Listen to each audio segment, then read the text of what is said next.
تیری عظمتوں سے ہوں بے خبر، یہ میری نظر کا قصور ہے۔ اعوذ باللہ من الشیطان الرجیم، بسم اللہ الرحمن الرحیم۔ وَأَتِمُّوا الْحَجَّ وَالْعُمْرَةَ لِلَّهِ فَإِنْ أُحْصِرْتُمْ فَمَا اسْتَيْسَرَ مِنَ الْهَدْيِ وَلَا تَحْلِقُوا رُؤُوسَكُمْ حَتَّى يَبْلُغَ الْهَدْيُ مَحِلَّهُ فَمَنْ كَانَ مِنْكُمْ مَرِيضًا أَوْ بِهِ أَذًى مِنْ رَأْسِهِ فَفِدْيَةٌ مِنْ صِيَامٍ أَوْ صَدَقَةٍ أَوْ نُسُكٍ فَإِذَا أَمِنْتُمْ فَمَنْ تَمَتَّعَ بِالْعُمْرَةِ إِلَى الْحَجِّ فَمَا اسْتَيْسَرَ مِنَ الْهَدْيِ فمن لم يجد فصيام 3 أيام في الحج و7 إذا رجعتم تلك 10 كاملة ذلك لمن لم يكن أهله حاضر المسجد الحرام واتقوا الله واعلموا أن الله شديد العقاب الحج أشهر معلومات فمن فرض فيهن الحج فلا رفث ولا فسوق ولا جدال في الحج وما تفعلوا من خير يعلمه الله وتزودوا فإن خير الزاد التقوى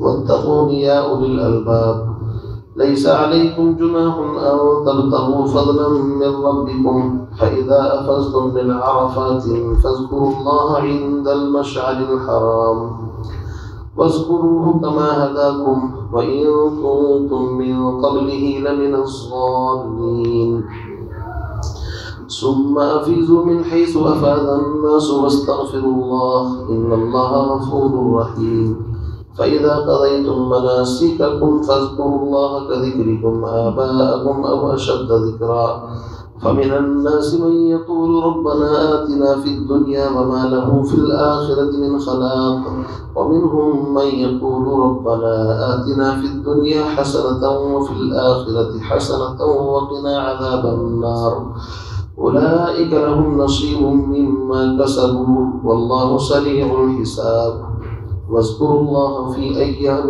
معدودات فمن تعجل في يومين فلا إثم عليه ومن تأخر فلا إثم عليه لمن اتقى واتقوا الله واعلموا أنكم إليه تحشرون ومن الناس من يعجبك قوله في الحياة الدنيا ويشهد الله على ما في قلبه وهو ألد الخصام وإذا تولى سعى في الأرض ليفسد فيها ويهلك الحرث والنسل والله لا يحب الفساد وإذا قيل له اتق الله أخذته العزة بالإثم فحسبه جهنم ولبئس المهاد ومن الناس من يشري نفسه ابتغاء مرضات الله والله رؤوف بالعباد صدق الله العظيم۔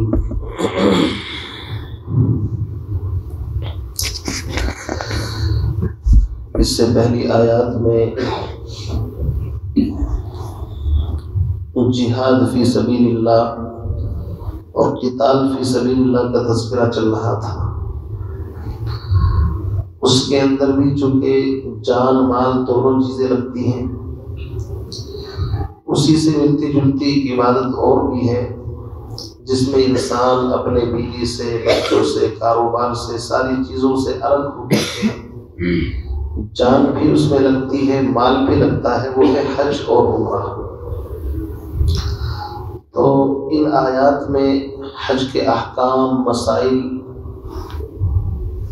کسی حد تک بڑی اہمیت کے ساتھ بیان کیے گئے ہیں، اس لیے توجہ کے ساتھ سنیے، چونکہ حج کے اکثر مسائل ایسے ہیں، حج زندگی میں ایک آدھ مرتبہ انسان کو یہ سفر درپیش آتا ہے، اس لیے اس کے مسائل جلدی سے یاد بھی نہیں رہتے، تو اس لیے تھوڑی سی توجہ انشاءاللہ آپ کریں گے تو بڑا نفع ہوگا۔ فرماتے ہیں وَأَتِمُّوا الْحَجَّ وَالْعُمْرَةَ لِلَّهِ، اور پورا کرو حج کو اور عمرے کو اللہ کے لیے۔ اس آیت کا مطلب یہ ہے کہ جب انسان ایک مرتبہ حج عمرے کا احرام باندھ لے تو اب چاہیے کہ حج عمرے کو مکمل ہی کرے۔ جس طرح انسان نفلی نماز کی نیت باندھ لیتا ہے تو حکم یہ ہے کہ پہلے وہ نفل تھا لیکن جب نیت باندھ لی تو اب وہ واجب اور ضروری ہو گئی، اس کو پورا کرنا ہے۔ اگر بالفرض والمحال کسی وجہ سے نماز ٹوٹ جائے تو اس کی قضا واجب اور ضروری ہوتی ہے۔ اسی طرح جب حج عمرے کا احرام باندھ لیا، پھر اگر کوئی دشواری مشقت پیش آ گئی کہ جس کی وجہ سے حج عمرہ نہیں کر سکتے، دو وجہ ہو سکتی ہیں، یا تو کسی دشمن نے روک دیا کہ تم آگے نہیں جا سکتے۔ اس کی مثال جیسے حضرات صحابہ اکرام رضوان اللہ تعالی علیہم اجمعین کو سن 6 ہجری کے اندر مشرکین مکہ نے حدیبیہ کے مقام پر روک دیا تھا کہ آپ عمرہ نہیں کر سکتے، یہیں سے واپس جاؤ، آئندہ سال 3 دن کے لیے ہم اجازت دیں گے۔ تو کبھی تو ہوتا ہے کہ دشمن کی وجہ سے رکاوٹ ہو سکتی ہے، کبھی ایسا ہوتا ہے کہ انسان ایسا بیمار ہو گیا، احرام باندھ لیا لیکن آگے سفر نہیں کر سکتا، ڈاکٹروں نے اس کو منع کر دیا کہ اب اس کی صحت کے لیے بڑا خطرہ ہو سکتا ہے، تو چونکہ جان کا بچانا پہلے ضروری ہے، پھر ساری چیزیں ہیں، تو امام اعظم ابو حنیفہ فرماتے ہیں چاہے دشمن کی وجہ سے ہو چاہے کسی مرض کی وجہ سے ہو، اگر ایسی کنڈیشن پیش آ جائے تو چاہیے کہ ہدی کا جانور حرم کے اندر بھیج کر کے قربان کرا دے، اور یہ حلق اور قصر ہو کرا کر کے اپنا احرام کھول دے، اور پھر آئندہ سال جب موقع ملے اس کی قضا کرے۔ امام شافعی فرماتے ہیں کہ دشمن کی وجہ سے اگر احصار ہے تو قضا کرے گا، باقی کوئی حرج مرج کی بات وہ نہیں مانتے۔ تو فرماتے ہیں وَأَتِمُّ الْحَجَّ وَالْعُمْرَةَ لِلَّهِ، اور پورا کرو حج کو اور عمرے کو اللہ کے لیے۔ اس آیت میں حج کی فرضیت کا ذکر نہیں ہے، یہ یاد رکھیے۔ حج کی فرضیت کا ذکر سورہ آل عمران کے اندر آئے گا کہ ان اول بیت وضع للناس للذی ببکۃ مبارکا وہدی للعالمین فیہ آیات بینات مقام ابراہیم ومن دخلہ کان آمنا وللہ علی الناس حج البیت من استطاع الیہ سبیلا۔ اللہ کے لیے ان لوگوں پر حج فرض ہے جو وہاں آنے جانے کی استطاعت رکھتے ہوں۔ سمجھے نہیں؟ اس آیت میں حج کی فرضیت کا ذکر ہے، اس میں حج کی فرضیت کا ذکر نہیں ہے۔ ایک مسئلہ بیان کیا جا رہا ہے کہ اگر حج عمرہ چاہے وہ فرض ہو یا نفل ہو، کوئی بھی شکل ہو، جب اس کا احرام باندھ لو تو اس کو مکمل کرو۔ یاد رکھیے امام شافعی فرماتے ہیں کہ حج فرض ہے، عمرہ واجب ہے۔ امام اعظم ابو حنیفہ رحمۃ اللہ علیہ فرماتے ہیں حج اس کے اوپر فرض ہے جو وہاں آنے جانے کی استطاعت رکھتا ہو، اور وہ بھی شرط یہ ہے کہ اپنے بیوی بچوں کو مشقت میں ڈالے بغیر وہاں آنے جانے کی استطاعت ہے۔ حج ایک ہی مرتبہ زندگی میں فرض ہوتا ہے، باقی عمرہ سنت ہے۔ عمرہ کیا ہے؟ سنت ہے، فرض یا واجب نہیں ہے۔ فرماتے ہیں حج عمرے کو پورا کرو اللہ کے لیے۔ فَإِنْ أُحْصِرْتُمْ، بس اگر تم کو گھیر لیا جائے، یہ عام ہے چاہے بیماری کی وجہ سے چاہے دشمن کی وجہ سے۔ فَمَا اسْتَيْسَرَ مِنَ الْهَدْيِ، تو مسئلہ یہ ہے کہ تمہیں جو ہدی اس جانور کو کہتے ہیں جس کو اللہ کے نام پر حرم کے اندر قربان کیا جاتا ہے۔ حاجی لوگ جو قربانی کرتے ہیں اس کو ہدی بولتے ہیں۔ اصل میں اس زمانے کے اندر مسئلہ یہ تھا کہ لوگ لوٹ پاٹ بہت کرتے تھے، چونکہ بھوکمری تھی اور حالات ایسے تھے جو قافلہ آتا تھا لوگ لوٹ لیتے تھے، تو اس لیے اپنے ڈیفینس اور اپنے آپ کو سیف کرنے کے لیے ایک طریقہ یہ تھا کہ وہ حج عمرے کے لیے جب چلتے تھے تو ساتھ میں جانور بھی لے لیتے تھے، یعنی وہ جانور جو وہاں قربان کر رہے ہیں، ہم لوگ تو خریدتے ہیں وہاں جا کر کے، وہ اپنے ساتھ لے کر کے چلتے تھے، اونٹ، گائیں، بیل یا بکری جو بھی، اور اس کے کوہان پر ہلکا سا نشان بھی لگا دیتے تھے جس سے یہ پہچان ہو جائے کہ یہ قافلہ جو ہے اللہ کے گھر کی زیارت کے لیے نکلا ہے، تو لوگ اس کے اوپر ہاتھ نہیں ڈالتے تھے۔ ہر چیز میں حکمت ہوتی ہے۔ تو فرمایا کہ اگر دشمن نے یا مرض کی وجہ سے تمہیں روک دیا گیا اور تم نے احرام باندھ رکھا ہے تو اب یہ کرو کہ اس ہدی کے جانور کو قربان کر دو، چونکہ آگے جا نہیں سکتے۔ اب سوال یہ ہے کہ اس جانور کو کہاں قربان کریں؟ امام شافعی فرماتے ہیں جہاں روکا گیا ہے وہیں پر قربان کر کے اور سر کا اپنا حلق یعنی گنجے ہو جاؤ یا قصر تھوڑے بال کٹا لو اور وہیں سے احرام کھول کر کے واپس آ جاؤ۔ امام اعظم ابو حنیفہ فرماتے ہیں قرآن کہتا ہے حتی یبلغ الہدی محلہ، اور قربانی کا جو مقام اور محل ہے وہ اصل منی ہے۔ تو کوشش یہ کرے کہ کسی آدمی کے ہاتھ یہ جانور حرم کے اندر بھیج کر کے تاریخ طے کر لے کہ فلاں تاریخ میں تم اس کو قربان کر دینا۔ جب اس کو یقین ہو جائے تو وہ اپنا حلق یا قصر کرا کر کے احرام کھول دے۔ آگے بس میں البتہ امام اعظم ابو حنیفہ فرماتے ہیں کہ اگر کوئی آدمی نہ مل سکے ایسا تو پھر وہ وہیں پر احرام کھول سکتا ہے اور حلق و قصر کر دے۔ اسی کو فرمایا فَإِنْ أُحْصِرْتُمْ، بس اگر تمہیں گھیر لیا جائے، فَمَسْتَيْسَرَ مِنَ الْهَدْيِ، تو ہدی کا جو جانور تمہیں میسر ہے اس کو اللہ کے نام پر قربان کرو۔ اور مسئلہ یاد رکھو کہ حج کا احرام اس وقت تک نہیں کھولنا ہے جب تک کہ ہدی کو اس کو جانور کو قربان نہ کر لیا جائے۔ فرمایا وَلَا تَحْلِقُوا رُؤُوسَكُمْ، اور تم اپنے سروں کا حلق مت کراؤ۔ کب تک؟ حتی یبلغ الہدی محلہ، جب تک کہ وہ ہدی کا جانور اپنے مقام پر نہ پہنچ جائے۔ مسئلہ یہ ہے کہ جس طرح نماز کی نیت باندھنے کے بعد نماز سے باہر ہونے کے لیے سلام پھیرا جاتا ہے، ایسے ہی جب عمرہ یا حج کا احرام باندھ لیا جاتا ہے تو آدمی باہر اس وقت ہوتا ہے جب وہ اپنے بال کٹا لیتا ہے۔ اب بال کٹانے کی شرط یہ ہے کہ جب تک قربانی کا جانور ذبح نہ ہو اس وقت تک آپ حلق قصر نہیں کرا سکتے۔ حاجی لوگ 10 تاریخ میں سب سے پہلا کام یہی کرتے ہیں کہ شیطان کو کنکری مارنے کے بعد پہلے قربانی وغیرہ کرتے ہیں، پھر حلق قصر کراتے ہیں، پھر طواف زیارت کے لیے جاتے ہیں۔ تو یہ ترتیب اسی طرح ہے۔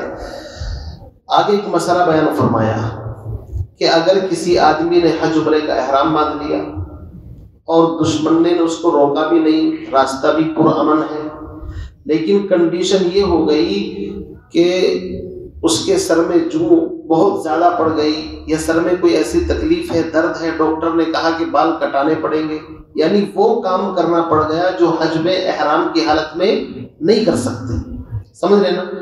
تو اب کیا کریں؟ ایک صحابی ہے حضرت کعب بن عجرہ رضی اللہ تعالیٰ عنہ، ان کے سر میں جوئیں بہت ہو گئی تو پیغمبر علیہ الصلوۃ والسلام نے ان سے پوچھا بھائی کیا کر رہے ہو؟ کہا بڑی تکلیف ہے۔ آپ نے فرمایا تو اپنے سر کے بال کٹا لو اور اس کے بدلے میں یا تو 3 روزے رکھو یا 6 مسکینوں کو کھانا کھلاؤ، یعنی ایک صدقۃ الفطر کے برابر 2.25 کلو، نصف سا جس کو بولتے ہیں، یا 3 سا دے دو۔ یا اس کے بدلے میں اگر یہ نہیں کر سکتے تو پھر آگے فرمایا یا ایک بکری حرم کے اندر قربان کر دو۔ تو اس کا مطلب یہ ہے کہ اب تم پر جو جنایت ہے تم نے اس کا کفارہ دے دیا، اب کوئی گناہ تم پر نہیں ہے۔ فرمایا فمن کان منکم مریضا، بس اگر احرام باندھنے کے بعد ایسی سچویشن کنڈیشن پیش آ جائے کہ تم میں سے کوئی مریض بیمار ہو جائے، او بھی عدم من رأسہ، یا اس کے سر میں کوئی تکلیف پیدا ہو جائے، اب اس کی وجہ سے اس کو احرام کھولنا پڑ رہا ہے، تو فرمایا ففدیۃ من صیام، اس کو چاہیے کہ فدیہ بدلہ دے روزے سے۔ کتنے روزے یہاں ذکر نہیں ہے، لیکن حدیث میں اللہ کے نبی نے وضاحت فرما دی 3 روزے رکھے۔ اور صدقہ یا صدقہ دے، یہاں صدقے کی کوئی مقدار متعین نہیں، لیکن حدیث میں بتلا دیا کہ 6 مسکینوں کو کھانا کھلا دے۔ او نسک، یا وہ ایک جانور حرم کے اندر ذبح کر دے، بکری وغیرہ یا کوئی چیز۔ یہ بیچ میں ایک مسئلہ آ گیا۔ اب آگے فرماتے ہیں ایک آدمی نے حج عمرے کا احرام باندھا، بیت اللہ تک پہنچ گیا، تو اب حج کی 3 قسمیں ہیں۔ کتنی قسمیں ہیں؟ 3۔ مختصر کر رہا ہوں بہت تاکہ سمجھ میں بات بھی آ جائے اور بات مکمل بھی ہو جائے، ادھوری بھی نہ رہے۔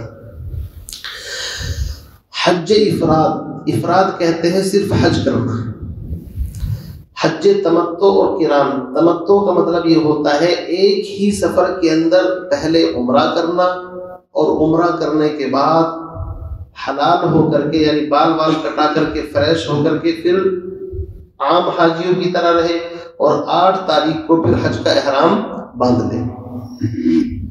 ایک ہی سفر میں حج اور عمرہ کرنا اس کو تمتع کہتے ہیں۔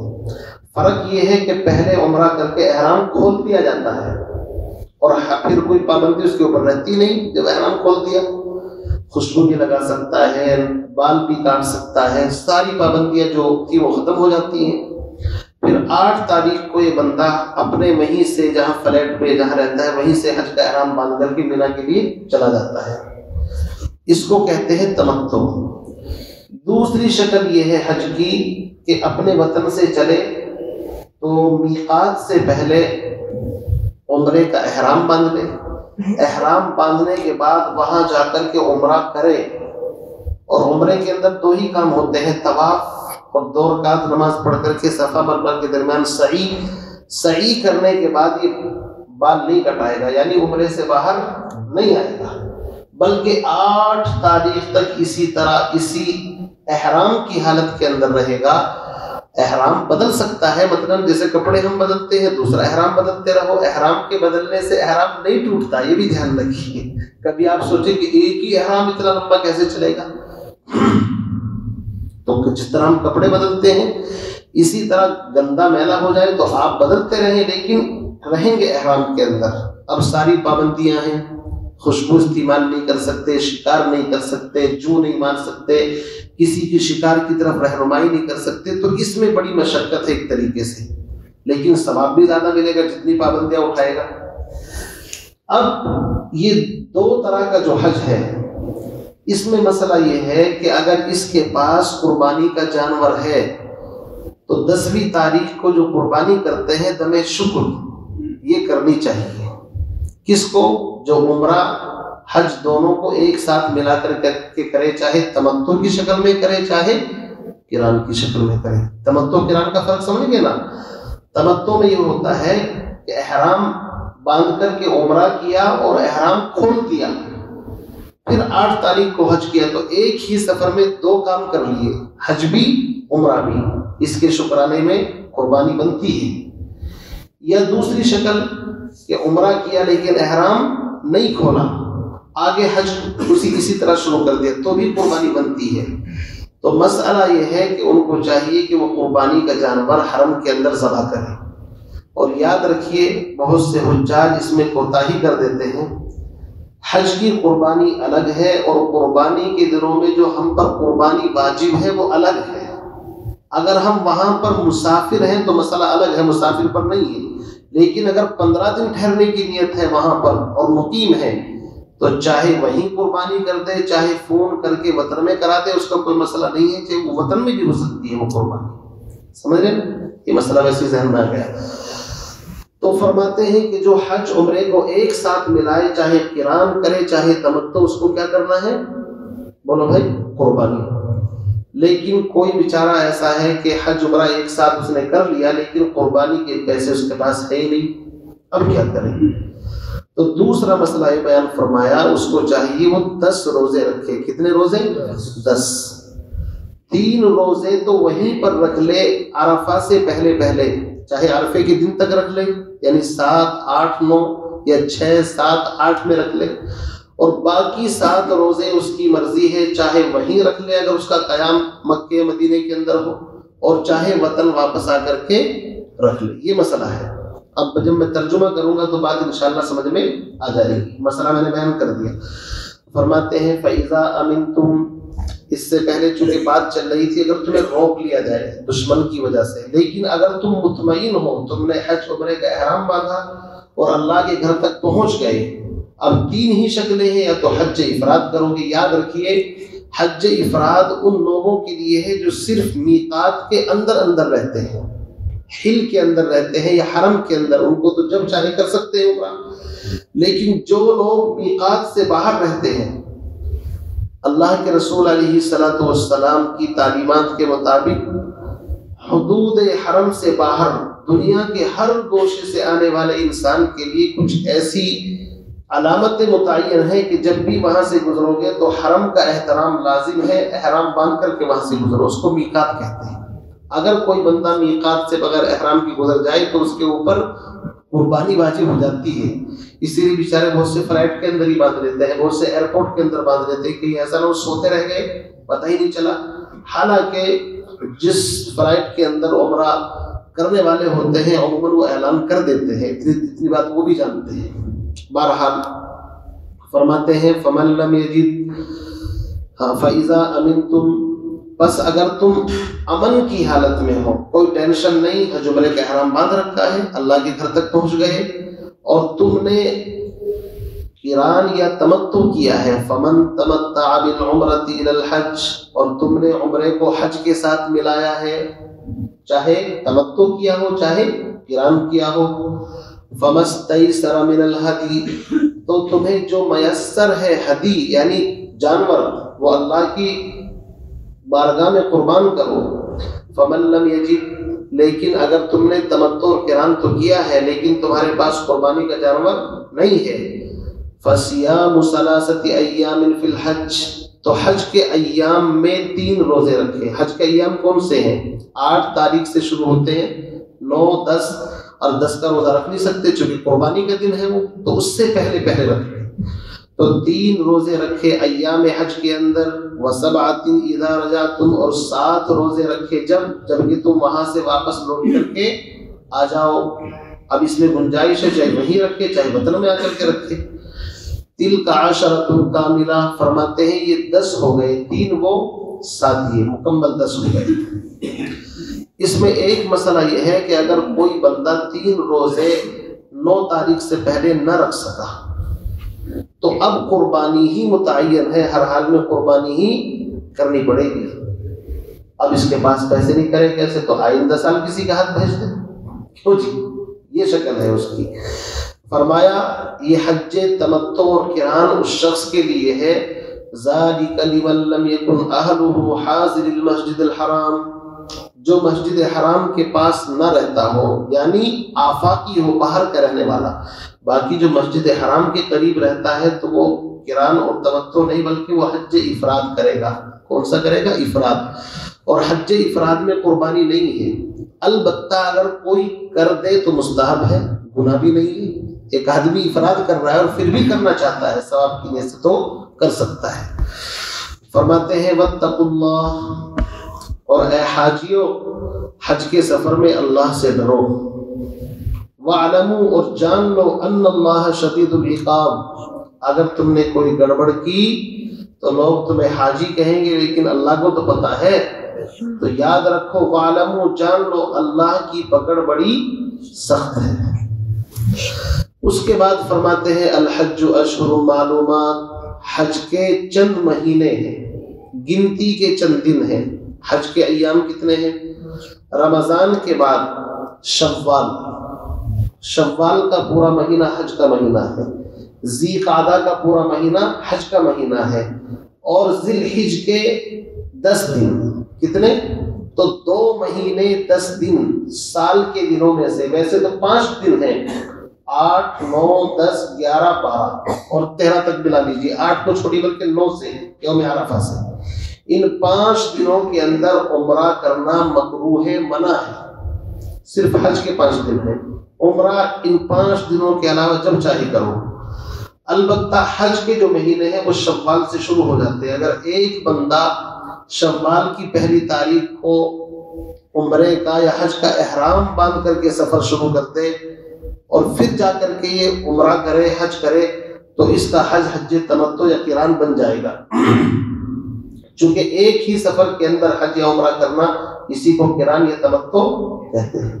البتہ اگر رمضان میں کر کے ایک آدمی عمرہ گیا تو پھر رمضان چونکہ حج کے ایام میں نہیں ہے، وہ الگ مسئلہ ہے۔ تو فرماتے ہیں الحج اشہر معلومات، حج اس کے مہینے گنتی کے ہیں اور چند مہینے ہیں۔ فمن فرض فیہن الحج، جو ان ایام میں یعنی شوال، ذی قعدہ اور حج کے ذی الحج کے 10 دنوں میں حج فرض کر لے، اپنے اوپر حج کا ارادہ کر لے، تو اس کو چاہیے 3 کاموں سے حتی الوسع بچے. کتنے کاموں سے؟ 3 کاموں سے. یہ 3 کام بڑے اہم ہیں. اکثر حج کے اندر ان تینوں میں سے یا 2 یا 1 کے اندر انسان کسی نہ کسی شکل میں مبتلا ہو جاتا ہے. چونکہ بھیڑ بہت ہوتی ہے، دنیا بھر کے انسان آتے ہیں، ازدحام ہوتا ہے. ان میں سب سے پہلی چیز فرمایا فلا رفث. اس کو حاجی کو چاہیے، رفث کہتے ہیں شوہر اور بیوی کو حقوق زوجیت ادا کرنے کے لیے جو بھی بات چیت کی جاتی ہے کسی بھی درجے کی، وہ رفث کے اندر داخل ہے. اس کا ترجمہ یہ ہے کہ وہ اپنی بیوی سے مباشرت نہ کرے یا اسی طریقے سے کوئی ایسی بات نہ کرے. کب تک؟ احرام کی حالت میں، خاص طور سے جب وہ حج کا سفر کر رہا ہے تو احرام کی حالت میں اپنی بیوی سے بے حجاب ہونا اس کے لیے جائز نہیں ہے. البتہ اگر احرام کھلا ہوا ہے تو پھر کوئی مسئلہ نہیں ہے. تو پہلی چیز رفث سے بچے. کیوں؟ اگر 9 تاریخ سے پہلے یوم عرفہ سے پہلے کسی حاجی نے اپنی بیوی سے قربت حاصل کر لی تو حج فاسد ہو جائے گا، آئندہ سال اس کی قضا کرنی پڑے گی. تو اتنا اہم مسئلہ ہے. تو شریعت کہتے ہی ہے کہ احرام کی حالت میں نہ بیوی سے بے حجاب ہو. ولا فسوق. فسوق کہتے ہیں کوئی بھی گناہ کا کام نہ کرے. کیوں؟ سفر حج کا ہے، گناہ کرو گے تو فائدہ کیا ہوگا؟ برداشت کر لو. ولا جدال. تیسری چیز یہ ہے کہ حج میں جھگڑا نہ کرے. ساتھیوں سے جھگڑا ہو جاتا ہے وضو خانے پر، مسجد کے اندر بیت الخلاء پہ لائن لگی ہوئی ہے، سامان رکھنا ہے، سواری پر چڑھنا ہے، کچھ نہ کچھ ہو جاتا ہے. اس لیے فرمایا کہ جھگڑا بھی نہ کرے حاجی صاحب. وما تفعلوا من خیر. اور تم جو بھی خیر کا کام کرتے ہو یعلمہ اللہ، اللہ اس کو جانتا ہے. چپ کے اللہ سے مانگتے رہو، عبادت کرتے رہو اور نفع کما کر کے آؤ، نقصان میں مت پڑو. یہاں پر اللہ نے فلا رفث ولا فسوق ولا جدال نفی کے ساتھ فرمایا ہے. ایک نہیں اور ایک نفی فرق ہے. نہیں کا مطلب یہ ہوتا ہے کہ پہلے وہ کام جس سے روکا جا رہا ہے، یعنی خاص حالات میں کسی کام سے منع کر دیا گیا. نفی کا مطلب یہ ہوتا ہے کہ اس کام کے کرنے کی گنجائش ہے ہی نہیں. تو یہ تینوں کام ایسے ہیں، نہ بیوی سے بے حجاب ہو اور نہ کوئی گناہ کا کام کرے اور نہ جھگڑا کرے. حج کے سفر میں کوئی تصور ہی نہیں ان چیزوں کا. آگے فرمایا وَتَزَوَّدُوا. اور اے حاجیو زاد راہ ساتھ لے لیا کرو. فَإِنَّ خَيْرَ الزَّادِ التَّقْوَىٰ. اس لیے کہ بہترین توشہ جو ہے وہ تقویٰ اور پرہیزگاری ہے. اس آیت میں زمانے جاہلیت کی ایک رسم کو دور کیا. کچھ لوگ جو یمن کے رہنے والے تھے وہ حج کرنے کے لیے آتے تھے تو وہ یہ کہتے تھے کہ ہم اللہ کے نیک بندے ہیں، یہ دنیا جو ہم نے کما رکھی ہے یہ سب غلط دھندے ہیں. بالکل خالی ہاتھ ہو کر کے اس سفر پر چل پڑتے تھے کہ یہ تو عاشقانہ سفر ہے. پھر وہاں جا کر کے لوگوں سے بھیک مانگتے تھے، پریشان کرتے تھے. تو اللہ فرماتے ہیں کوئی نیکی تھوڑی ہے. حج کے سفر کے اندر حضرت علی نے ایک آدمی کو دھرنے لگوائے تھے کہ تم حج کے سفر پر آئے ہو اور لوگ عبادت کرتے ہیں، تم سوال کرتے ہو ان سے. انٹرنیشنل بھکاری بھی حج کے موقع پر بھیک مانگنے کے لیے پہنچتے ہیں، سمجھے نہیں، حجیوں کو تنگ کرتے ہیں. تو فرمایا وَتَزَوَّدُوا فَإِنَّ خَيْرَ الزَّادِ التَّقْوَىٰ کہ زاد راہ لے لیا کرو ساتھ میں اپنی ضرورت کا سامان، اس لیے کہ کسی کے سامنے ہاتھ پھیلانا اچھی چیز نہیں ہے. اب فرماتے ہیں کہ دیکھو آج یہ تمہارا ایک چھوٹا سا سفر ہے، جب اس میں تمہیں اسباب کی ضرورت ہے تو ایک دن جب تم لمبے سفر پر آؤ گے اللہ کے سامنے، اس کے لیے بھی تو کچھ چاہیے. اس لیے فرمایا تقویٰ پرہیزگاری یہ بہترین چیز ہے. وَاتَّقُونِ يَا أُولِي الْأَلْبَابِ اور مجھ ہی سے ڈرو اے عقل مندوں. آگے فرماتے ہیں لَيْسَ عَلَيْكُمْ جُنَاحٌ کوئی گناہ نہیں، کوئی حرج نہیں تم پر. کس چیز میں؟ ان تبتغوا فضلا من ربکم کہ تم فضل یعنی رزق حلال تلاش کرو اپنے پروردگار کے حکم سے یا اس کی طرف سے. اصل میں بعض حجاج کرام کو ذہن میں یہ سوال پیدا ہوا کہ زمانے جاہلیت میں بڑے بڑے بازار رکھتے تھے اور لوگ تجارت بھی کرتے تھے حج کے موقع پر. تو صحابہ جو بالکل خالص ایک طریقے سے ان کی تربیت بڑی عجیب ہوئی تھی. وہ اس بات سے خوف محسوس کیا انہوں نے کہ کہیں ایسا نہ ہو کہ تجارت کی وجہ سے ہمارے سفر کا ثواب ضائع ہو جائے. تو کیا ہم تجارت کریں یا نہ کریں؟ 3 بڑی منڈیاں اور بازار لگتے تھے، اوقاس اور مجنہ اور ذوالنجاز. ذی قعدہ کی 1 تاریخ سے 20 تاریخ تک مقام طائف کے قریب ایک بازار لگتا تھا جس کو بازار اوقاس کہتے تھے. اسی طریقے سے پھر آخری 10 دنوں کے اندر مقام مر الزہران کے پاس ایک بازار لگتا تھا جس کو مجنہ کہتے تھے بازار کا نام. اور تیسری ایک منڈی لگتی تھی حج کے مطلب ذی قعدہ کے 8 تاریخ تک. یہ بالکل عرفات کے قریب، اس کو ذی المجاز کہتے تھے. تو اس کے اندر بڑی بڑی مطلب تجارتیں ہوتی تھی، بہت ادھر سے امپورٹ ایکسپورٹ ہوتا تھا. تو صحابہ نے یہ سوچا کہ بھائی پتہ نہیں تجارت اس کے اندر صحیح بھی ہے یا نہیں. ایسے ایک صحابی کے بارے میں آتا ہے کہ حضرت عبداللہ ابن عمر سے انہوں نے پوچھا کہ میں اپنے اونٹ لوگوں کو کرائے پر دیتا ہوں اور میں ساتھ ساتھ حج کے احکام بھی کر لیتا ہوں. عرفات میں، منی میں، مزدلفہ میں لوگ مجھے کہتے ہیں تیرا حج ہی نہیں ہوا. تو اے عبداللہ بن عمر، کیا میرا حج واقعی نہیں ہوا؟ لوگ یہ تانا اس وجہ سے دیتے تھے کہ تم تجارت کر رہے ہو. لوگوں کی تو عادت ہوتی ہے فتوے جھاڑنا، تو فتویٰ لگا دیا ان کے اوپر کہ تمہارا حج نہیں. حضرت عبداللہ بن عمر نے فرمایا کہ میں اللہ کے نبی کی خدمت میں تھا، یہی مسئلہ کسی نے پوچھا. قرآن پاک کی آیت نازل ہوئی کہ اگر کسی نے تجارت کے ذریعے سے کوئی نفع حاصل کر لیا، مقصود تجارت نہیں ہے، مقصد تو حج کرنا تھا، لیکن کوئی موقع ملا، مال خرید لیا، بیچ لیا اور نفع اٹھا لیا، تو اس میں کوئی حرج اور گناہ نہیں ہے. لیکن اس آیت سے یہ ثبوت نہیں ملتا کہ تجارت کرنا بہت افضل کام ہے. بس یہ فرمایا گناہ نہیں ہے. مطلب اگر کوئی کر لے گا تو گنجائش ہے. سمجھے؟ فرمایا لیس علیکم جناح، کوئی حرج نہیں، کوئی گناہ نہیں تم پر. کس چیز میں؟ یہ کہ تم رزق حلال تلاش کرو. ان تبتغوا، فضل کا مطلب ہے رزق حلال. جب مسجد میں آتا ہے تو دعا پڑھتا ہے اللہم افتح لی ابواب رحمتک، اور مسجد سے جب نکلتا ہے تو اللہم انی اسألک من فضلک. فضل سے مراد وہی رزق حلال ہے. ہم فرشتے نہیں ہیں. اب تک عبادت کی، اب مسجد سے باہر نکل کر کے بیوی بچوں کا بھی حق ہے، تو رزق حلال تو تلاش کرنا پڑے گا. تو اس لیے فرمایا فَإِذَا أَفَضْتُم مِّنْ عَرَفَاتٍ، فرمایا کہ جب تم عرفات سے فارغ ہو جاؤ. 9 تاریخ کو حاجی کہاں ہوتے ہیں؟ عرفات میں. فَاذْكُرُوا اللَّهَ، تو اللہ کا ذکر کرو. اس لیے کہ اللہ کا ذکر ہے تو کائنات کے اندر نظام صحیح چل رہا ہے. نماز بھی اللہ کا ذکر ہے، قرآن بھی اللہ کا ذکر ہے. اب آپ یہاں درس قرآن میں بیٹھے ہیں، یہ بیٹھنا بھی اللہ کا ذکر ہے. اللہ کے ذکر سے بڑی کوئی دولت نہیں. وَلَذِكْرُ اللَّهِ اکبر، اللہ کا ذکر سب سے بڑی عبادت ہے. تو فرمایا جب تم عرفات سے واپس لوٹو فَاذْكُرُوا اللَّهَ، تو اللہ کا ذکر کرو. کہاں؟ عند المشعر الحرام، یہ مزدلفہ میں ایک پہاڑ ہے، مشعر حرام کے پاس اللہ کا ذکر کرو. یہ رات ذکر کے اندر گزارو، لیکن اپنی طرف سے کوئی ذکر ڈیسائیڈ نہیں کرنا ہے. چونکہ عبادات میں شریعت کے اندر انسان پابند ہے قرآن اور سنت کا. اللہ کے نبی جو طریقہ بتائیں گے اس طریقے سے ذکر کرنا ہے. قرآن جو ہدایت دے گا اس کی روشنی میں ذکر کرنا ہے. اپنی عقل سے ہمیں فائدے کے چکر میں نہیں پڑھنا ہے. فائدہ نہیں دیکھنا، قاعدہ دیکھنا ہے. پہلے قاعدہ ہے بھی ہے نہیں.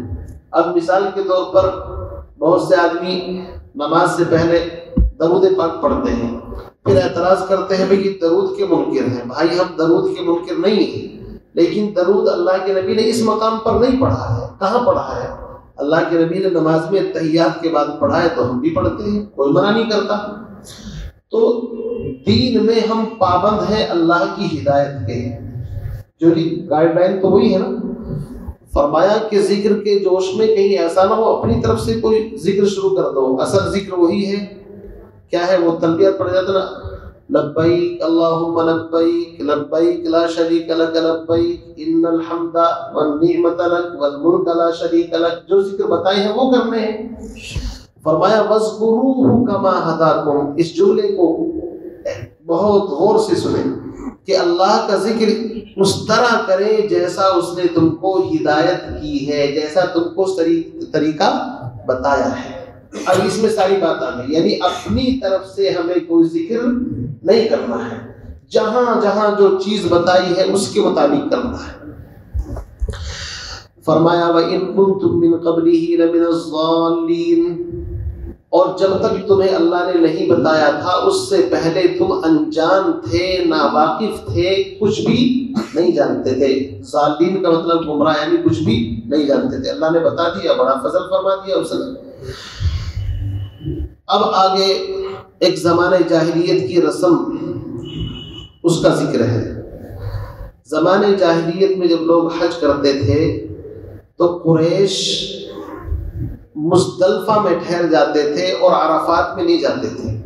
عرفات 9 میل کے فاصلے پر ہے خانہ کعبہ سے، اور مزدلفہ پہلے پڑتا ہے۔ مزدلفہ حرم کے اندر آتا ہے اور عرفہ حدود حرم سے باہر ہے۔ وہ یہ کہتے تھے ہم اللہ کے گھر کے متولی ہیں، نگراں ہیں، ذمہ دار ہیں، حاجیوں کو پانی پلاتے ہیں، اس لیے ہمارا پروٹوکول اسپیشل ہے کہ ہم حرم سے باہر نہ جائیں تو بھی کام چل جائے گا۔ انسان کو جب تھوڑی عزت ملتی ہے تو بڑائی کے وہ کچھ نہ کچھ تلاش کرتا ہے کہ میرا مقام، میری کچھ الگ مطلب ہونی چاہیے پہچان۔ تو سب بیچارے وہاں پہلے عرفات میں جاتے تھے اور پھر رات کو یہاں مزدلفہ میں آتے تھے، یہ جناب یہیں رک جاتے تھے، مزدلفہ میں ہم بھی جائیں گے وہاں۔ نبی علیہ السلام نے جب حجۃ الوداع آخری حج کیا تو اب سب لوگ دیکھ رہے تھے کہ آپ کیسا کریں گے، تو آپ تو اسی ترتیب پر پہلے عرفہ پہنچے اور پھر وہاں سے مزدلفہ واپس آئے۔ اور قرآن کی اس آیت نے بھی یہی کہا ہے ثم افیضوا من حیث افاض الناس، اے حاجیوں وہیں سے واپس لوٹو جہاں سے سب لوگ واپس لوٹتے ہیں، اپنے آپ کو خاص الگ مت کرو۔ اور یاد رکھو حج بہت بڑی عبادت ہے، اور انسان جتنی بڑی عبادت کرتا ہے اتنا ہی اس کے اوپر استغفار ضروری ہو جاتا ہے۔ اس لیے کہ جب ہم نماز پڑھتے ہیں تو سلام پھیرنے کے بعد استغفر اللہ استغفر اللہ استغفر اللہ، اسی لیے کہتے ہیں کہ الہی تیری شان کے مطابق نماز تو دور، ہم تو ایک رکوع سجدہ بھی نہیں کر سکتے، اس لیے جو کوتاہی ہوگی اس کو معاف فرما دے، عاجزی انکساری۔ تو حج کرنے کے بعد بھی تمہیں کیا کرنا ہے؟ استغفار کرنا ہے۔ اسی کو فرمایا ثم افیضوا من حیث افاض الناس، پھر وہیں سے واپس لوٹو جہاں سے سب لوگ واپس لوٹتے ہیں۔ واستغفر اللہ، دیکھو حج کے ارکان میں استغفار کا ذکر، اسی لیے تبلیغی جماعت والے کیا کرتے ہیں، جب گشت سے واپس آؤ بھائی ساتھی استغفار کرتے چلے۔ فرمایا واستغفر اللہ، کمی کوتاہی کو معاف کرانے کا نسخہ استغفار ہے، اللہ سے استغفار کرو۔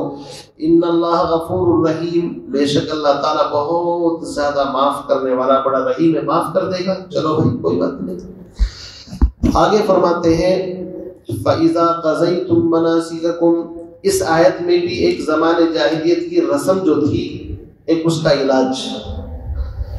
جب یہ حج سے فارغ ہو جاتے تھے 10 تاریخ میں، تو 3 دن تک مینا کے اندر ٹھہرتے ہیں۔ یہ لوگ کیا کرتے تھے، مینا میں ٹھہر کر کے بجائے اللہ کا ذکر کرنے کے اپنے باپ داداؤں کے قصے سناتے تھے۔ میرا باپ اتنا بڑا زمیندار تھا، اتنے اونٹ تھے، اتنے گھوڑے تھے، وہ کہتا جناب میرے دادا کے تو اس سے بھی زیادہ تھے، یعنی بڑی بڑی باتیں ہنکتے تھے، بڑے فضائل۔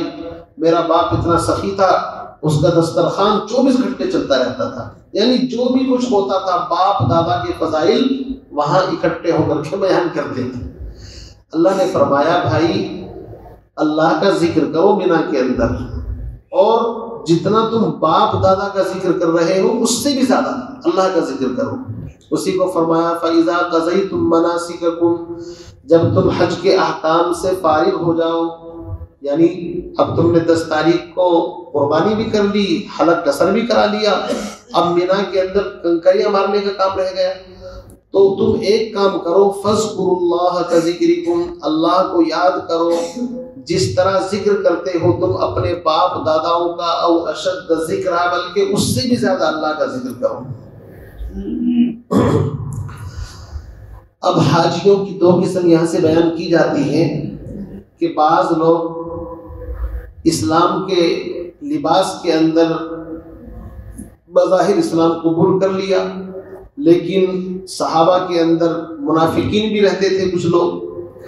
ان لوگوں کا ہر چیز کے اندر صرف دنیا طلبی تھی. ان کا مقصد کیا تھا؟ چونکہ منافق کا آخرت پر اگر یقین ہو تو منافق ہی کہاں رہ جائے، وہ تو مسلمان ہو جائے. منافق اس کو کہتے ہیں جس کی نظر سے دنیا کے اوپر ہو، دنیا کا فائدہ دیکھتا ہے. تو یہ لوگ اگر حج کرنے کے لیے جاتے تو اللہ سے دعا مانگتے تھے، ربنا آتنا فی الدنیا، الہی ہم تیرے گھر کا طواف کر رہے ہیں، بس ہمیں دنیا کی دولت سے مالا مال کر دے، ہمارے باپ کے پاس جو کچھ تھا دادا کے اس سے بھی زیادہ ہمیں دے. یعنی صرف دنیا کی بات وہاں پر جا کر کے. اللہ فرماتے ہیں جو لوگ دنیا مانگیں گے آخرت میں ان کو کوئی حصہ نہیں ملے گا. اس کے بالمقابل بعض حجاج وہ ہیں جو اللہ سے دنیا بھی مانگتے ہیں آخرت بھی مانگتے ہیں، لیکن وہ دنیا مانگتے ہیں اللہ سے حسنہ اور آخرت مانگتے ہیں اللہ سے حسنہ. حسنہ کا مطلب ہوتا ہے خوبصورت. ربنا آتنا فی الدنیا حسنہ وفی الآخرت حسنہ. خود نبی علیہ السلام رکن یمانی اور حجر اسود کے درمیان طواف کرتے وقت اس دعا کو پڑھتے تھے. جب نبی اللہ سے دنیا مانگ رہا ہے تو امتی کو مانگنے میں شرم آنی چاہیے تھی. حدیث میں یہاں تک فرمایا کہ اگر جوتی کا تسمہ بھی ٹوٹ جائے تو کس سے مانگو؟ اللہ سے. یاد رکھو اللہ سے مانگنے میں عزت ہے اور دنیا سے مانگنے میں ذلت ہے. تو مانگنا اللہ سے چاہیے. اس سے پہلے آیت گزر چکی ہے، وَإِذَا سَأَلَكَ عِبَادِي عَنِّي فَإِنِّي قَرِيبٌ. تیرے محبوب تیرے صحابہ کو جب تجھ سے پوچھیں تو آپ ان کو بتا دیجئے میرے بندے جب سوال کرتے ہیں وہ ان کے بہت قریب ہوتا ہوں. اجیب دعوت الداعی اذا دعان، دعا کرنے والے کی دعا کو سنتا ہوں. ادعوا ربکم تضرعا وخفیا، اللہ سے عاجزی کے ساتھ رو کر کے گلا کر کے مانگو. تو مانگنے کے اندر اللہ سے کوئی شرم نہیں کرنی چاہیے. اچھی چیز مانگو، دنیا مانگو لیکن خالص دنیا نہیں، اچھی دنیا. اچھی دنیا کا مطلب کیا ہے؟ برکت والی، نیک بیوی، نیک اولاد، برکت والا کاروبار، حلال چیز. بعض مفسرین نے ربنا آتنا فی الدنیا کی تفسیر میں نیک بیوی بھی لکھا ہے کہ نیک بیوی بھی بہترین دنیا ہے. الدنیا کلھا متاع وخیر متاع الدنیا المرأة الصالحہ. اللہ کے نبی نے فرمایا دنیا ایک عارضی نفع کی چیز ہے اور اس عارضی نفع کی چیز میں نیک صالح بیوی سب سے فرسٹ نمبر پر ہے. تو بعض حضرات وہ ہیں ان کی تعریف کی قرآن نے کہ جو اللہ سے بہترین چیز مانگتے ہیں. کبھی غلط چیز نہیں مانگنی چاہیے. ایک صحابی رضی اللہ تعالیٰ عنہ کے بارے میں آتا ہے کہ بالکل سوکھ کر کے ایسے ہو گئے جیسے چوزا ہو جاتا ہے. انڈے سے جب بچہ نکلتا ہے تو پر نہیں ہوتے، دیکھنے میں بڑا عجیب سا لگتا ہے. اللہ کے نبی علیہ السلام نے پوچھا بھائی تم کچھ اللہ سے دعا مانگتے ہو کیا؟ کہ جی ہاں میں اللہ سے دعا مانگتا ہوں. کیا دعا مانگتے ہو؟ میں اللہ سے یہ دعا مانگتا ہوں یا اللہ جو آخرت میں آپ مجھے عذاب یا تکلیف دیں گے وہاں میں برداشت نہیں کر سکتا، وہ تکلیف آپ مجھے دنیا ہی میں دے دیجیے. اللہ کے نبی نے فرمایا بھائی تم یہ کیا مانگ رہے ہو اللہ سے؟ اللہ سے کوئی تکلیف مانگا کرتے ہیں، اللہ سے عافیت مانگنی چاہیے. کون بندہ ایسا ہے جو دنیا کے اندر تکلیف کو برداشت کر لے؟ اس لیے کیا مانگنا چاہیے؟ اللہم انا نسألک العفو والعافیہ والمعافاة فی الدنیا والآخرہ. اللہ سے ہمیشہ عافیت مانگنی چاہیے. کبھی اللہ سے آزمائش نہ مانگ لینا، یہ دھیان رکھ لینا. بہت سے لوگ جذبات میں آ کر کے کہہ دیتے ہیں کہ یار اس تکلیف سے تو یہ نقد تکلیف آ جائے گی، یہ ہو جائے. کبھی ایسا مت کہو، ہمیشہ عافیت مانگو.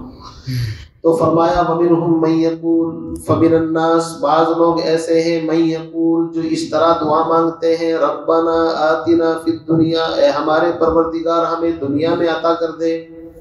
فرمایا وَمَا لَهُ فِي الْآخِرَةِ مِنْ خَلَاقٍ، آخرت میں ان کو کچھ نہیں ملے گا، 0/0.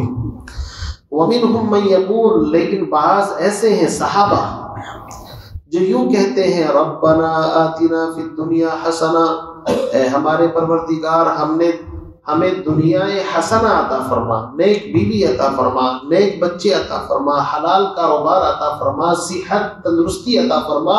یہ ساری چیزیں ربنا آتنا فی الدنیا کے اندر داخل ہیں. وفی الآخرۃ حسنہ، اور آخرت بھی اچھی اور نیک عطا فرما. کسی کا کوئی قرض ہم پر نہ ہو، کوئی ندامت شرمندگی نہ ہو. وقنا عذاب النار، اور جہنم کے آگ سے ہماری حفاظت فرما. اولئک لہم نصیب مما کسبوا، فرماتے ہیں یہی لوگ ہیں ان کے لیے حصہ ہے اس چیز میں سے جو انہوں نے کمایا. مطلب یہ ہے تمہیں اختیار ہے، چاہے صرف دنیا مانگ لو اور چاہے دنیا اور آخرت دونوں مانگ لو. الدنیا مزرعۃ الآخرہ، جو مانگو گے جو بو گے وہی مل جائے گا. واللہ سریع الحساب، اللہ بہت جلد حساب لینے والا ہے. اس طرح کی آیات قرآن میں کئی جگہ پر ہیں. کہیں تو یہ نیکی کے بارے میں ابھارنے کے اوپر آئی ہے کہ نیک کام کر رہے ہو تو گھبراؤ نہیں، اللہ جلد حساب کتاب یعنی جلد ثواب دینے والے ہیں. کبھی یہ عذاب کے بارے میں آتی ہے، کب جب گنہگاروں کا ذکر آتا ہے اور آئے گا اللہ جلد پکڑ کرنے والا ہے، جلد حساب لینے والا ہے، تو مطلب یہ ہوتا ہے گھبراؤ نہیں، موت کی تیاری کرو اور مرتے دیکھ لینا کیا ہونے والا ہے.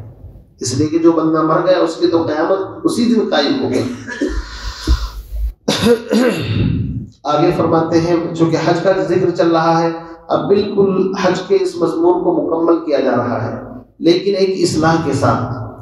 10 تاریخ کے بعد حاجی کو اختیار ہے، چاہے تو وہ تکبیر تشریق 3 دن ہے، 11 12 13 ان کو تکبیر تشریق کہتے ہیں.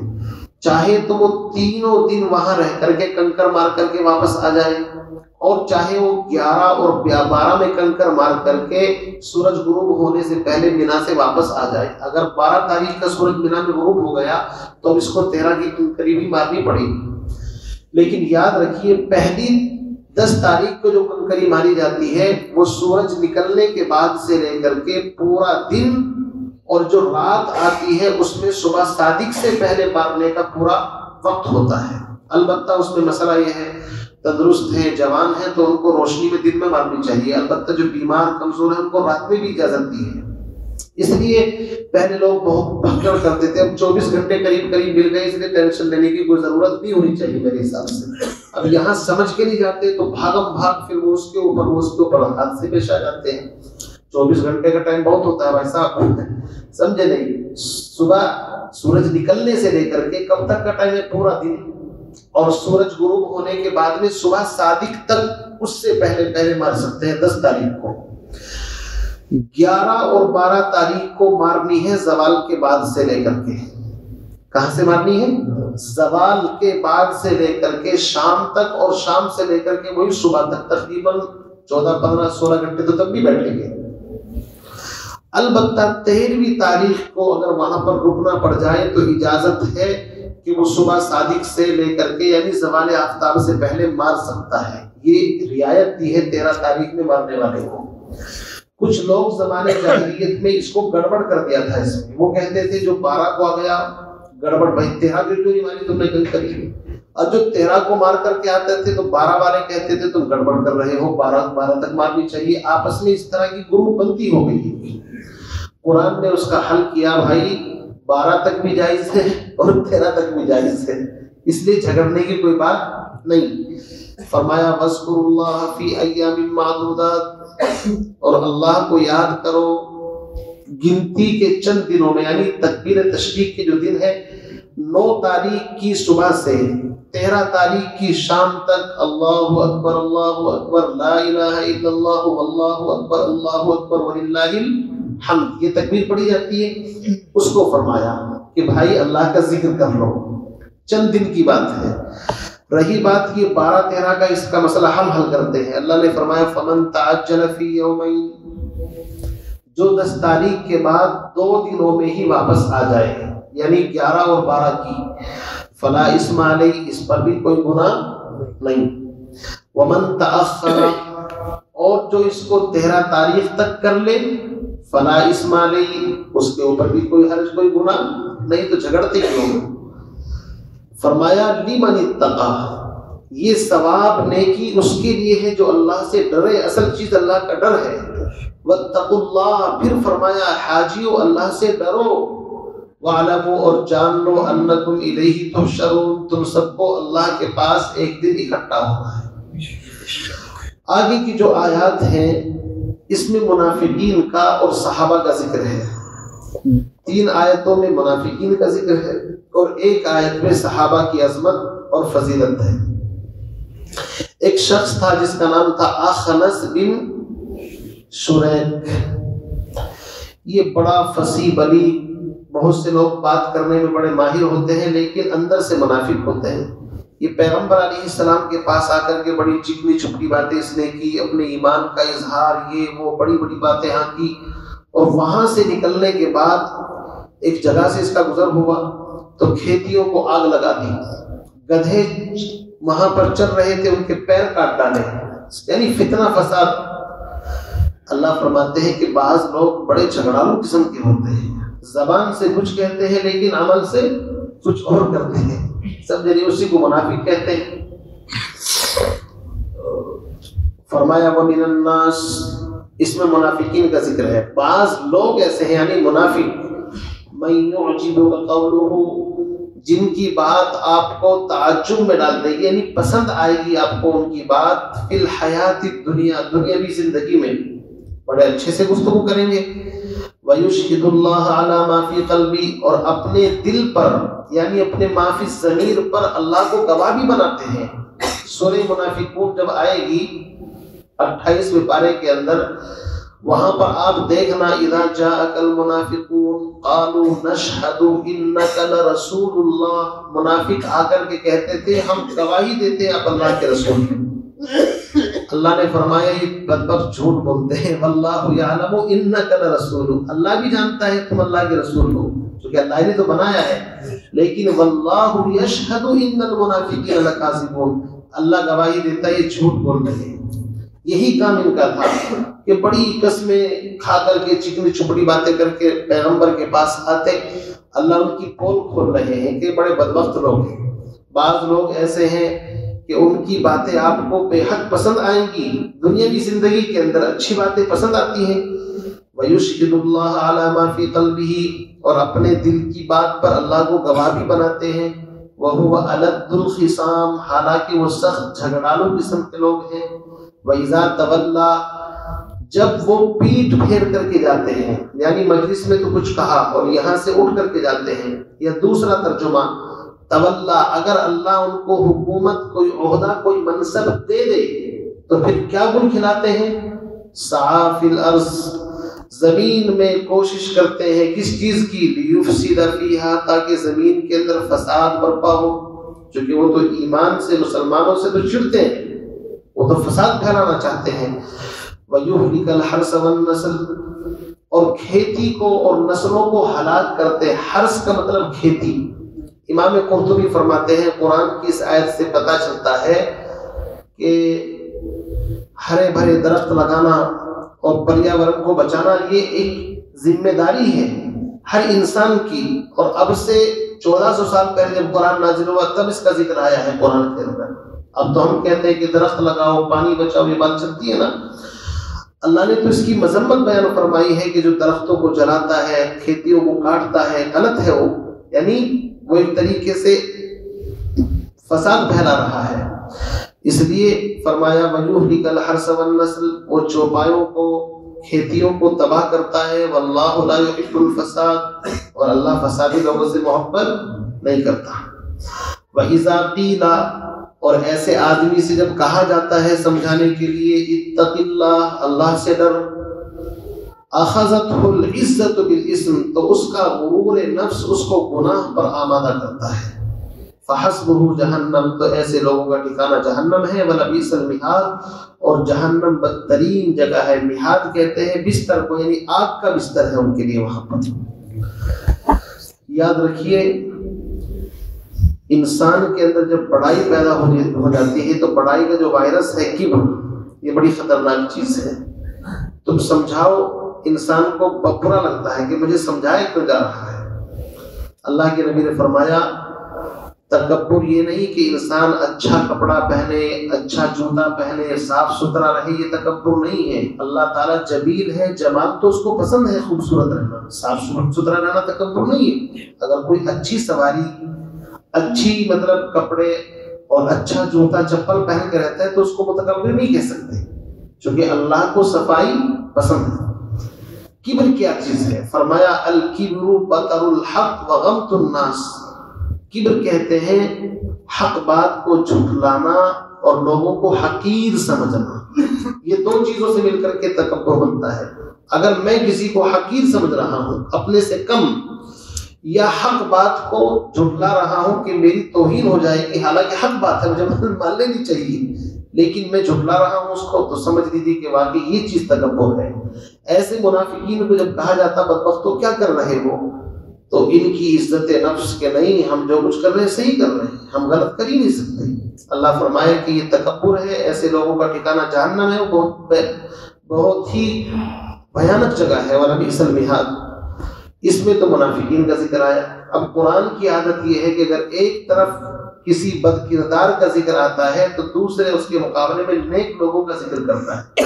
ان الابرار لفی نعیم وان الفجار لفی جہیم۔ نیک لوگ جنت کے اندر ہوں گے اور برے لوگ جہنم کے اندر ہوں گے۔ یہ قرآن کا ایک ترتیب ہے، اگر جنت کا ذکر ہے تو ساتھ ساتھ جہنم کا ذکر بھی آتا ہے۔ منافقین کی مذمت بیان کی تو صحابہ کی عظمت سنو۔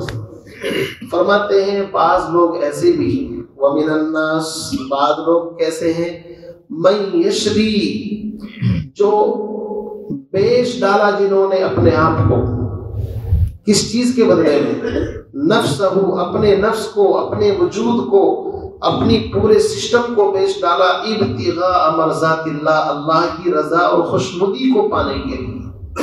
اللہ کی خوشنودی سب سے بڑی چیز ہے۔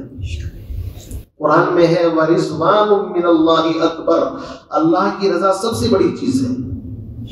اللہ کے نبی علیہ السلام کی ایک دعا ہے، میرے امتی اللہ سے یہ مانگا کرو، اللہم انی اسألک رضاک والجنہ، اللہ میں تجھ سے یہ چاہتا ہوں تو مجھ سے راضی ہو جا، اور پھر بعد میں جنت کا سوال کرتا ہوں۔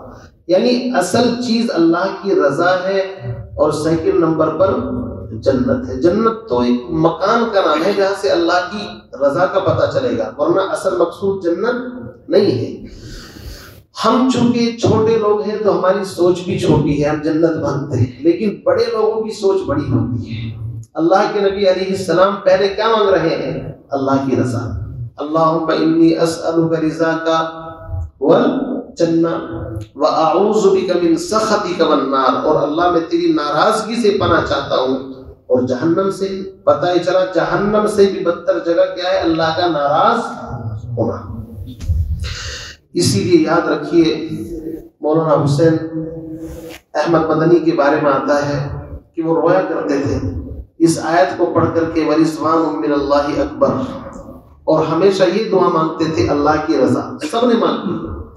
حاجی امداد اللہ مہاجر مکی رحمۃ اللہ علیہ کتنے بڑے پیر گزرے ہیں، پیرانے پیر، کعبے کے غلاف کو پکڑ کر کے کہتے تھے کوئی تجھ سے کچھ، کوئی کچھ مانگتا ہے، الہی میں تجھ سے طلبگار تیرا۔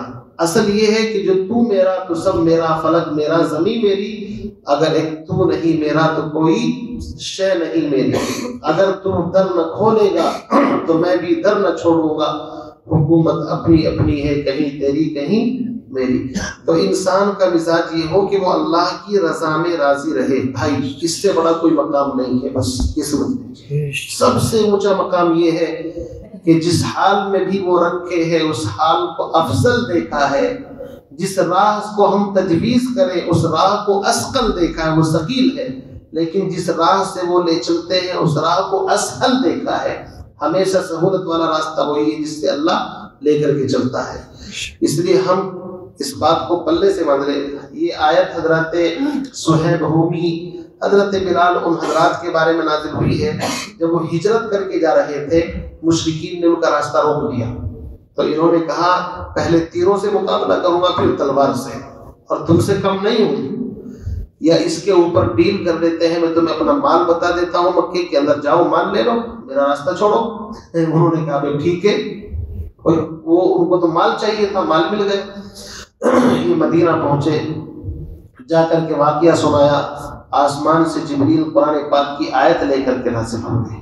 اللہ کتنا خوش ہوا ہوگا اس تجارت سے۔ فرمایا ابو یحییٰ تمہاری تجارت تو بڑی نفع کی رہی، مال دے کر کے آ گئے۔ تو فرمایا بعض لوگ ایسے ہیں جو اپنی جان تک کو بیچ ڈالتے ہیں اللہ کی رضا اور خوشنودی کے لیے۔ اللہ رؤوف بالعباد، اللہ اپنے بندوں پر بڑا مہربان ہے۔ اللہ تعالیٰ سے دعا فرمائے ہم تمام کو اتباع سنت نصیب فرمائے، اور اپنی مرضیات اور خوشنودی جو اللہ کی مرضی ہے اس کے اوپر مرتے دم تک چلنے کی سعادت اور توفیق عطا فرمائے۔ نفس اور شیطان کے حوالے ایک لمحے کے لیے اللہ نہ فرمائے۔ نفس بھی دشمن، شیطان بھی دشمن، اگر ان کے حوالے ہو گئے تو کہیں نہ کہیں دھکا دے دیں گے وہ، اس لیے نفس اور شیطان سے اللہ ہم کو بچا کر کے رکھے، اتباع سنت نصیب فرمائے۔ سبحان اللہ و بحمدہ، سبحان اللہ۔